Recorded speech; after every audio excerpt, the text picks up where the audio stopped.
নমস্কার। তো এখন আমি বেরিয়ে পড়েছি হচ্ছে জম্মু যাব। তো তার জন্য ফার্স্টে কলকাতা স্টেশনে যাব। তো তার জন্য আমরা উঠে পড়েছিলাম লোকাল ট্রেনেই। আর লোকাল ট্রেনটা হচ্ছে আমাদের সোদপুর থেকে ধরে নিয়েছিলাম বজবজ লোকাল, ব্যারাকপুর বজবজ লোকালটা। এবার আমরা নেমে গেছি এখন হচ্ছে স্টেশনে। ট্রেনটা এখনও খোলেনি, তো ট্রেন খুললেই উঠবো। তো এটা গরম লাগে আমি জানি। তো এই যে আমরা এখন দাঁড়িয়ে পড়েছি কলকাতা স্টেশনে, মা চা খাচ্ছে আর আমরা এখন গেট খুললেই উঠে পড়ব। উঠে আবার দেখা হবে। টাটা। জুলাইয়ের 1 তারিখ 2026-এ আমরা বেরিয়ে পড়েছি। আমাদের উদ্দেশ্য হচ্ছে অমরনাথ যাত্রা। তো জম্মু তাওয়াইতে আমরা যাচ্ছি। এখন বাজে হচ্ছে 10:32 আর আমাদের ট্রেন হচ্ছে 11:35-এ ছাড়বে, এখনও খোলেনি। এই যে আমাদের সব লাগেজ।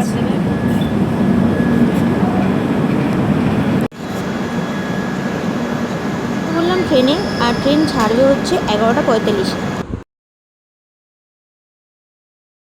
কলকাতা স্টেশন থেকে আমাদের ট্রেন পুরো ঠিক টাইমে ছেড়ে দিল 11:45-এ। আর আমরা যাচ্ছি হচ্ছে জম্মু তাওয়াইতে। আর তার জন্য হচ্ছে আমাদের অনেক দিন ট্রেনে এখন থাকতে হবে, প্রায় 3 দিনের মতন। তো ট্রেন চলে এসে দক্ষিণেশ্বরে কিছুক্ষণ ছিল দাঁড়িয়ে। তারপর হচ্ছে আমরা দক্ষিণেশ্বরে মায়ের মন্দির দেখলাম যাওয়ার সময়, খুবই ভালো লাগলো। অনেক দিন দক্ষিণেশ্বর আসা হয় না, দেখি যদি কখনো সময় হয় ঠিকই যাব দেখতে। যাই হোক, তো এখন যেখানে যাচ্ছি সেটাই চলে আসি। তো এখন হচ্ছে আমরা দক্ষিণেশ্বর দিয়ে যাচ্ছি। আর আমরা যে জম্মু মেলে আছে, যে আমরা সেখানে হচ্ছে আজকের দিনটা পুরো থাকবো, মানে 1 তারিখ থাকবো, 2 তারিখ থাকবো, 3 তারিখ হচ্ছে সকালবেলা নামবো। 9:45-এ টাইম আছে নামানো। এবার ট্রেন কখন নামায় সেটাই হচ্ছে ব্যাপার। যাই হোক, তো আমরা যেহেতু সকালবেলা কোনো টিফিন করে আসিনি, তাই মানে খাবারও কিছু খাইনি, তো ওই জন্য দুপুরের লাঞ্চটাই ধরতে গেলে করে নিয়েছিলাম। বাড়ির দিয়ে করে এনেছিল মা, রুটি, আলু ভাজা আর হচ্ছে পেঁয়াজ। তো খেয়ে দিয়ে নিলাম, আর সাথে লঙ্কাও ছিল, একটু নুনও ছিল। যাই হোক, তো এরকম বাড়ির মানে রুটি আলু ভাজা ট্রেনে খেয়ে সত্যি শান্তি লেগেছিলো। তো খেয়ে দিয়ে ঘুমিয়ে পড়েছিলাম। আর উঠেছি তখন দেখছি সন্ধে হয়ে গেছে। আর সন্ধেবেলাটা আর কিছু করা ছিল না, ট্রেনের জার্নি কী আর করবো, বোরিংই। যাই হোক, তো এই গল্প আড্ডা ফোন দেখতে দেখতে কেটে যাচ্ছিল। তারপর হচ্ছে রাত্রিবেলা বাড়ির থেকে যে আলু ভাজা রুটি কোরানো হয়েছিল ওটাই আবার খেয়ে নিয়েছি, তাই জন্য ওটা আর দেখালাম না। আর এখন হচ্ছে আমরা রয়েছি হচ্ছে কোন জায়গা আমি ঠিক জানি না, কারণ পুরো সামনেটা দেখতেই পাচ্ছেন, পুরো মানে ফাঁকা জায়গা। আর হচ্ছে বাড়ি ঘর সব ভর্তি, কিছু কিছু দূরে দূরে গাছপালা দেখা যাচ্ছে।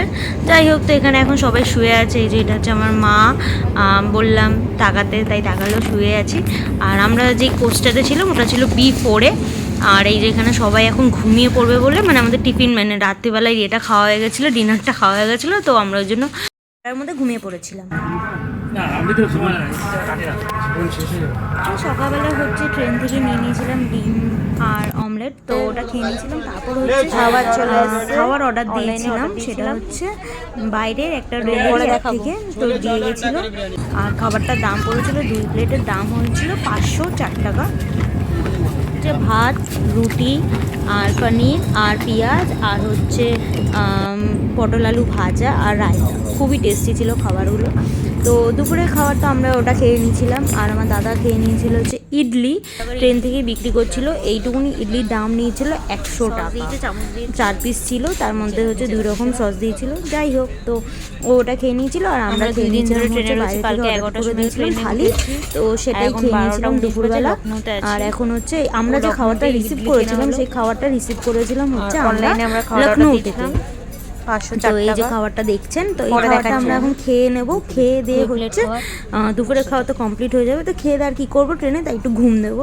তো যাই হোক, একটু বিকাল হয়ে গেছিলো, তো বিকালবেলা হচ্ছে আমরা উঠে পড়েছি। কোন জায়গাটা করা ছিল না, ঘুম, ফোন দেখা, এগুলো ছাড়া তো আর কিছু সেরকম করারই নেই। আর বাইরের দৃশ্য দেখা, যেহেতু আমরা খুব বোর হচ্ছি, কারণ এখানে হচ্ছে 2 দিন ধরে আমরা এখন ট্রেনেই রোজে ধরতে গেলে যাই হোক, তো রাত্রিবেলা খাবার অর্ডার দিয়ে দিয়েছিলাম। তো রাত্রিবেলার মেনুতে ছিল এই যে ভাত, রুটি, একটু খাওয়া হয়ে গেছে, যাই হোক পনির আর হচ্ছে রায়তা আর বাঁধাকপি সবজি এইসবই ছিল। কিন্তু আমরা যেখানটায় রাত্রিবেলা খাওয়াটা একটু ভালো ছিল না। যাই হোক, তো তারপর ট্রেন থেকে একটু দই নিয়ে নিয়েছিলাম। তো এখন গুড নাইট, আবার দেখা হচ্ছে পরের দিন। তো পরের দিন সকালবেলা হচ্ছে ট্রেনটা লেট করে দিয়েছে, মানে আমরা 3 দিন ধরে রয়েছি ট্রেনে, আর ট্রেনটা হচ্ছে লেট করে দিয়েছে অলরেডি 1 ঘন্টা লেট। আমরা ওয়েট করছি কখন নামবো, মানে কি বলবো। আর পাঠানকোট চলে যাওয়ার পর তো সিমটাও বন্ধ হয়ে গেছে, তো সেই জন্য কিছু দেখতেও পাচ্ছি না, ফোনও দেখতে পাচ্ছি না, আর ভালোও লাগছে না। সেই 1 তারিখ সকাল 11টার সময় উঠেছি আর নামলাম হচ্ছে 3 তারিখ 10টায়। মানে কি বলবো, আর খুবই বোর লাগছিল। আর কি করব, তো এই সব সাইডে সিনারি, এই সব ব্রিজ, এইসব দেখতে দেখতে এগিয়ে যাচ্ছি। এখন আর কি করব, আপনাদের হয়তো খুবই ছোট হতে মানে আমি ভিডিওটা দেখিয়েছি, কিন্তু জার্নিংটা ছোট ছিল না, জার্নিংটা অনেকটাই বড় ছিল। কিন্তু ভাবলাম যে আপনাদেরকে অত বড় জার্নি দেখি আর কি করব, তো ভাবলাম আমি যেটুকুনি পেয়েছি ছোট ছোট ক্লিপ নিয়ে আপনাদেরকে দেখাচ্ছি। তো আমরা যাচ্ছি কিন্তু অমরনাথ দর্শন করতে। জানি না কতটা কি যেতে পারবো, কি অভিজ্ঞতা হবে না হবে কিচ্ছু জানি না এখনও। তো এখন হচ্ছে আজকে আমি এখন ভিডিওটা এডিট করছি, আজকের ডেটটা বলে দিই। আজকে হচ্ছে 3 তারিখ, আমরা নেমে গেছি। এখন হচ্ছে জম্মুতে আছি, মানে আমি এখন হোটেল। আর যেতে যেতে হচ্ছে জম্মুতে যখন ঢুকছিল একটা খুব সুন্দর ট্রেনের দৃশ্য দেখুন, মানে জাস্ট অসাধারণ লাগছিল, খুব ভালো লাগছিল। আমরা এখন জম্মুতে মানে এন্টার করে গেছি, আর কিছুক্ষণের মধ্যেই নেমে যাব।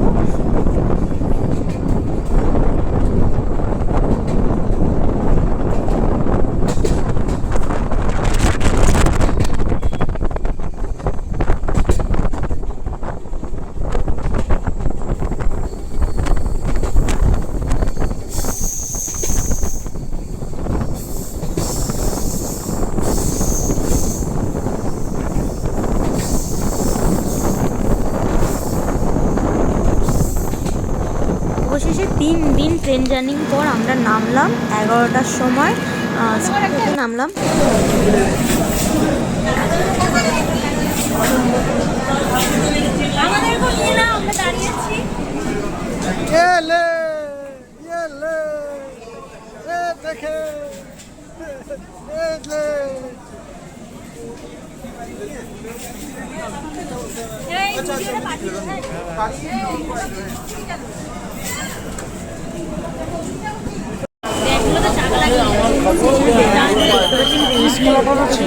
মানে পুরো অর্ধেক কলকাতার লোকই মনে চলে এসেছে জম্মুতে, আমি তো মনে হচ্ছিল। মানে কলকাতা থেকে জম্মু আসা ট্রেনটা থামলো, আর প্রচুর লোক সব বস্তা বাস্তা নিয়ে যাচ্ছে। তো এখানে শুধু কলকাতার না, বিহার, তারপর হচ্ছে আরও যেসব ছিল লখনৌ সব ওখানকার লোকও হয়তো ছিল। আমি জাস্ট খুব মজা করলাম। যাই হোক, তো এবার হচ্ছে আমরা উঠে পড়েছিলাম হচ্ছে হোটেলে আসবো বলে, আর হোটেলটা এসছি হচ্ছে আমরা বাসে করে।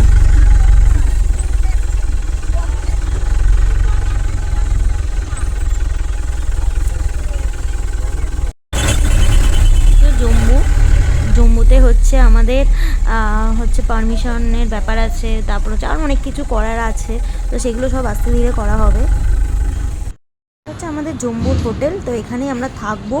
আর আমাদের যেহেতু সিমটা বন্ধ হয়ে গেছিলো, তো আমরা সিম নিতে যাচ্ছি এখন। তো এখন সিম পাল্টাতে যাচ্ছি, জম্মুতে ঢুকে গেছি, টাওয়ার নেই, তো এখানে আসলে সিম পাল্টানোটা মোস্ট ইম্পর্টেন্ট। ওইটা হচ্ছে আমাদের হোটেল। তো রুমে এসে ফ্রেশ হয়ে খেতে বসে পড়েছিলাম 3 দিন পর। এরকম বেশ ভালোভাবে ভাতটা খেয়েছি, উচ্ছে আলু ভাজা, লেবু, পেঁয়াজের ডাল, আর মাছ ছিল, আর ফুলকপি আলুর তরকারি ছিল, আর একটু ঠান্ডা ঠান্ডা জলও ছিল। যাই হোক, যে হচ্ছে নিরামিষ তার জন্য ছিল বেগুন ভাজা। তো আমরা এখন ভাতটা খেয়ে নিচ্ছি, দুপুরের লাঞ্চটা করে নিই। তো দেখা হবে আপনাদের সাথে পরের ভিডিওতে। আর যদি ভালো লাগে অবশ্যই ফলো করে নেবেন আমার পরবর্তী ব্লগগুলো দেখার জন্য, যে আমি অমরনাথে কীভাবে যাচ্ছি না যাচ্ছি আমি যতটা পারবো দেখানোর আপনাদের চেষ্টা করব, লাইভ আপডেট দেওয়ার চেষ্টা করব। অবশ্যই ফলো করে নেবেন। দেখা হবে পরের ভিডিওতে। টাটা, ভালো থাকবেন, সুস্থ থাকবেন।